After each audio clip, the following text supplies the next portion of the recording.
Keçirik bir digər oxşarlıq olan maddələrə. Deməli, bu maddələr də maddə 25 bərabərlik hüququ və yenə maddə 34 nicah hüququdur. Deməli, burada yenə sarı rənglə işarələmişəm həmin cümlələri, oxşarlıq olan cümlələri, yəni qarışdırılan cümlələri.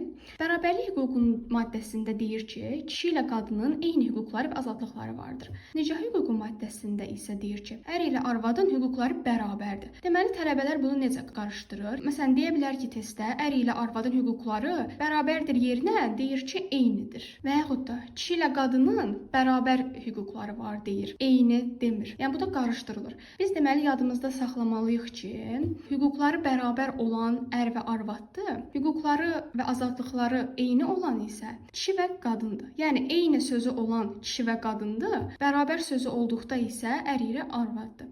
Həmçinin ər ilə arvadın yalnızca hüquqları deyil bərabərdir. Ancaq kişi ilə qadının həm hüquqları deyil, həm də azadlıqları deyilir. Yəni belə iki fərq var. Yəni yadınızda saxlamağa çalışın ki, eyni sözü olduqda kişi ilə qadındır, bərabər sözü olduqda isə ər ilə arvaddır.